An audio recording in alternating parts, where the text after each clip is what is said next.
Jika Anda melancong ke Bali, jangan lupa nikmati coklat Singaraja. Nah, di Singaraja ini banyak sekali kafe-kafe dengan menu utama coklat.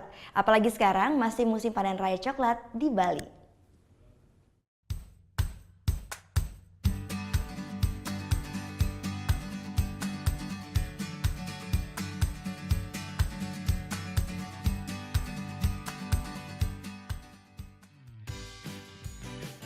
Berada di Lovina, Bali, selain mengunjungi beragam kafe, wajib tak melewatkan yang satu ini, mengolah coklat.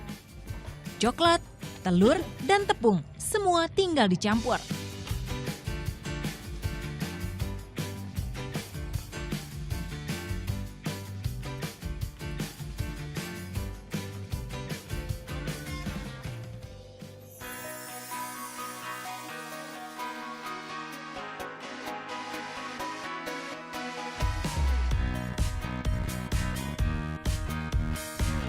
Tak perlu lama-lama, Choco Lavanya siap kita santap.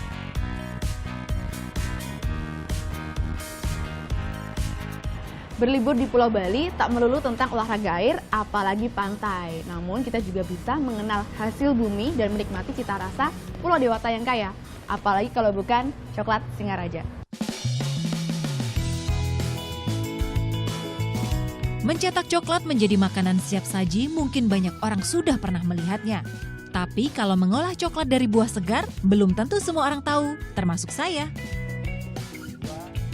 Di Pulau Bali, coklat atau nama latinnya Theobroma cacao dapat tumbuh subur. Tapi hanya di daerah tertentu coklat dapat tumbuh subur, seperti Singaraja dan Tabanan.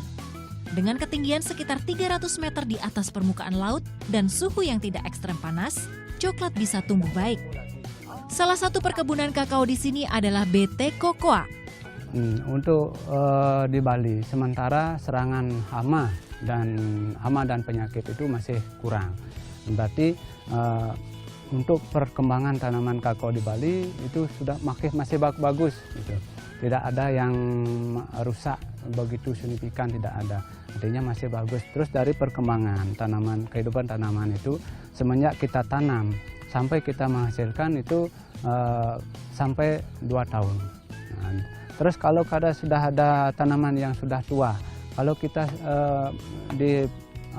rehab kembali, kita pakai sambung samping atau sambung pucuk di wiwilan, itu juga tidak terlalu lama jaraknya. Barangkali cuma 9 bulan, sudah dapat mulai menghasilkan. Gitu. Jenis coklat yang banyak ditanam di Bali adalah Forastero, kakao lokal asli Bali. Tanaman kakao yang ditanam juga dibibitkan sendiri di sini.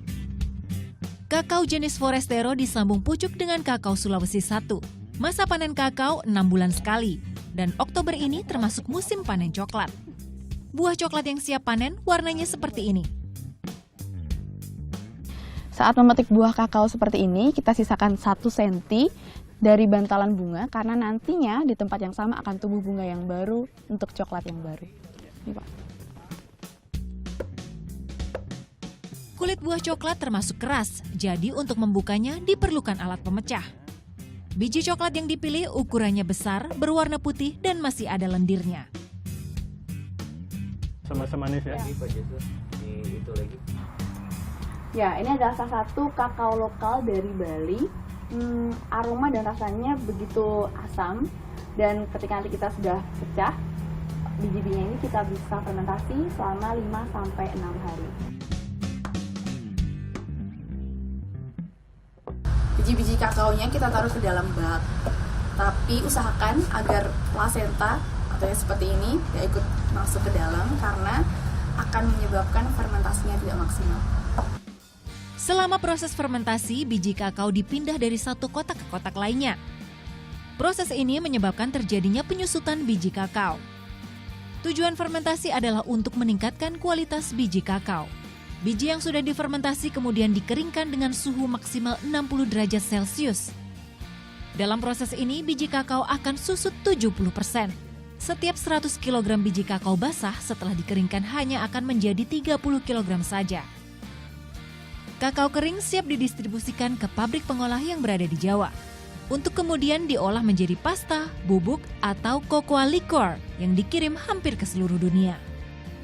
Perjalanan mencari tahu asal mula coklat tak berhenti sampai di sini. Di Cafe Cocoa Ground saya mendapatkan info. Asal mula coklat menjadi barang paling berharga bagi suku Maya dan Aztec hingga sampai ke Bali dan mulai ditanam pada 1983. Dari sini saya juga tahu bahwa produksi kakao di Indonesia menduduki ranking 3 setelah Pantai Gading dan Ghana.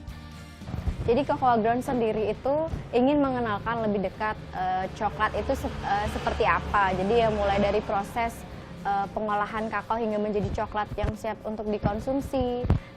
Kemudian tahu banyak hal tentang bagaimana sejarah perkembangan kakao. Nah, selain menikmati tur di museum, kemudian kebun, agrowisata, dan warehouse kita, pengunjung juga bisa langsung menikmati olahan minuman coklat dan kue-kue coklat yang memang sudah ada di kafenya. Gitu. Menikmati coklat dari kebun sendiri menjadi magnet bagi pengunjung kafe ini. Ini saya pertama kali kesini, tempatnya bagus, lumayan, tempatnya cozy, makanan lengkap juga. Dia cocok dengan orang-orang. Kalau coklatnya sini beda sama coklat-coklat yang lain. Kalau coklat yang lain tuh biasanya lebih terasa susunya. Kalau di sini lebih terasa lebih coklatnya lebih terasa daripada susunya.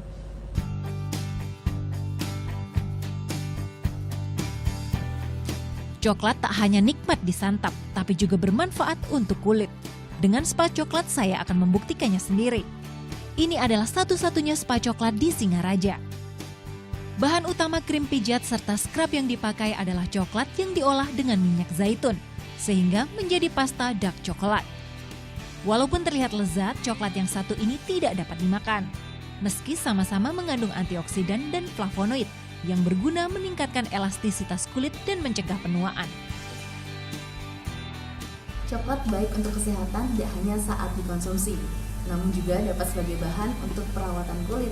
Tidak hanya membentuk pori-pori, namun juga dapat mengencangkan kulit. Francisca Wuri, Akbarani Fuad, melaporkan untuk